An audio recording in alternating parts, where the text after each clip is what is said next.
Hello and welcome back to my channel. So in this video I thought I'd talk about my current treatment protocol that I'm doing for Lyme at the moment, because I've actually been asked a lot about it, and so I thought I'd just put some information together and answer questions that anybody might have had. So the treatment that I'm doing at the moment is called the PK protocol. I've been doing it since, let me just check. I started on the 2nd of July.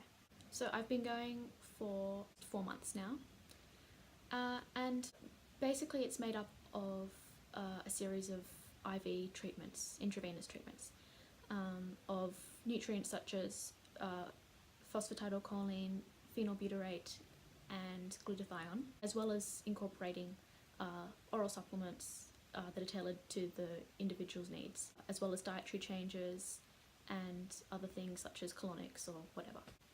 So for about the first month I did 2 IVs a week and started on very low doses of the nutrients and gradually built up. I only started with the phosphatidylcholine and the glutathione and gradually increased the dosages of those two, and when I introduced the phenylbutyrate I moved down to 1 IV a week because I couldn't tolerate, and still can't tolerate, any higher number than that. It makes me feel pretty foul afterwards. So I think the basic idea of it is something called phospholipid exchange. So its aim is to initiate detoxification at a cellular level and establishing fatty acid metabolism and phospholipid stability. My doctors told me about this treatment back in 2015. I'd previously been to Germany for hypothermia treatment, and we were looking for other options, other treatment options, and basically it started off with I got a test through BodyBio, a fatty acid analysis test, and that's just to see the state of the blood and what your body and how your body is metabolizing fats, and to tailor the treatment specifically to the individual. So my bloods came up as really toxic, and basically my body was just turning any fats that I ate, even though I was eating really good fats, my body was turning it all into bad toxic fats. So by looking at my blood work you would think that I was eating like loads of fatty fried hamburgers and chips, kind of awful foods every day for every meal. It was terrible, and that was the opposite of what I was doing and still am doing. This treatment's kind of hard to get hold of, so it's taken about 3 years to really get it up and running. Plus I needed to get a port in before starting it because I've done a lot of IV therapy over the years for extended periods of time, and so my veins really are pretty much non-existent. They can't take a needle anymore. I've been asked a lot about my port actually, because lots of people think that it sits on the outside of the body, but it's not. That's a PICC line.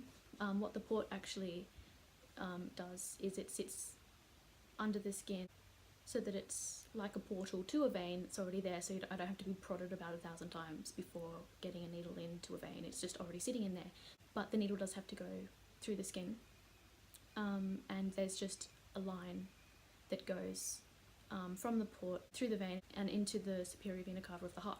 So actually the treatment that I get in it is much more central, so I feel the effects faster, which isn't really a great thing because I feel ill effects from it. But while I'm on that topic actually, I have a little trick for getting rid of scarring, and what I find helps the scar, this frankincense oil mixed with fractionated coconut oil, or just normal coconut oil, doesn't matter, and rub it into the scar every day, and it really helps. So where was I? Yes, I was also included in my treatment protocol is B12 injections, which I had been doing like twice a week at home, but for some reason when I started doing them with the treatment I couldn't tolerate them, and they gave me really bad migraines after the treatment. So, which I was getting with the treatment as well, especially with the phenylbutyrate, but the B12 just exacerbated all the symptoms and really made the migraines much more intolerable. So I stopped them, but people do usually do them. And there are a few other little things that were involved that I'm not doing as well, but you know, it changes according to the individual, as I've said. So the basic idea of the protocol is the phospholipid exchange, and how it's been described to me is that the phenylbutyrate, once it's been introduced, goes in first, and that its job is to basically take all the toxic matter and strip the cells of toxins and take the bad fats out, basically. Once it's done that, then the line is flushed, and then the phosphatidylcholine goes in, and because that's a good lipid, its job is to basically replace the bad fats that have been taken by the phenylbutyrate, and then the glutathione goes in, and it's a detoxifier. So that is to detoxify, instead of just taking the toxins off or out of the cell and then just leave them to float around the body. The glutathione is supposed to help with detoxification to actually eliminate them from the body itself. So I think that's the basic idea of phospholipid exchange, and what my treatment's supposed to be doing. But in doing this, it's really it's supporting my body and all of the extensive damage that's been done to it from chronic illness. The other thing that I do when I have my IVs, it's to be taken with the phenylbutyrate, is take potassium capsules. I don't know why, but that's supposed to be taken at the same time. And I also have colonics, once again to help with the detoxification, and I was having them anyway. And I'm on a very large list of supplements, getting up to about taking 65 things a day, which is kind of overwhelming, and that is a full-time job in itself. But something that's really important about treatment is, especially this one, is diet. And I personally don't believe that people are going to get better unless they address their diet.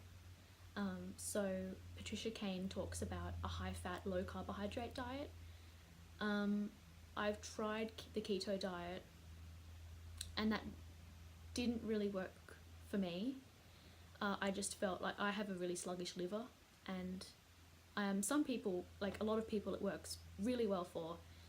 Just for me, it made me feel even more inflamed, which I already feel incredibly inflamed all the time, and I felt really thick and just yucky. But for other people, it works wonders. So basically what I do is more of a paleo approach. I have low carbohydrate, but not eliminating them entirely, because I feel like I do need some.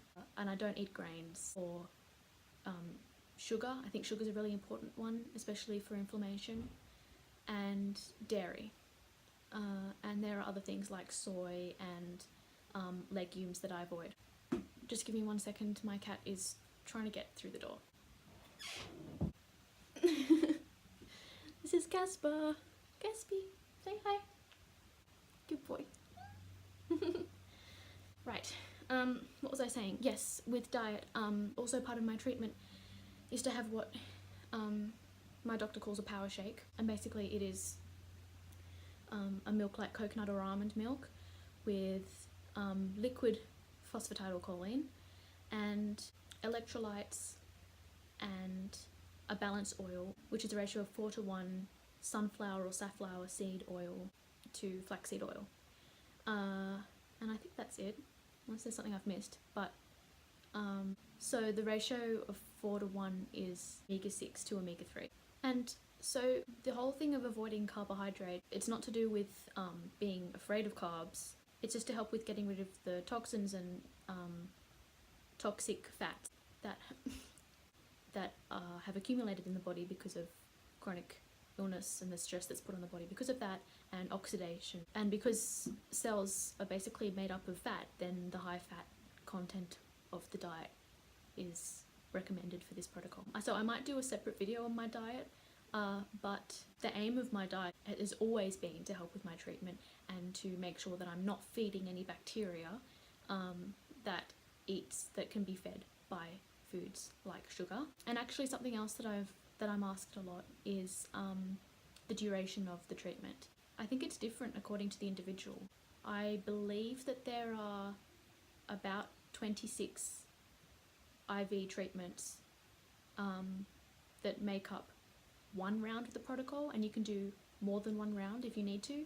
I've needed to give it a break for a couple of weeks myself just because I wasn't tolerating it well, and so we're just doing more supportive treatments in order to get my body back to the stage where it can have another treatment.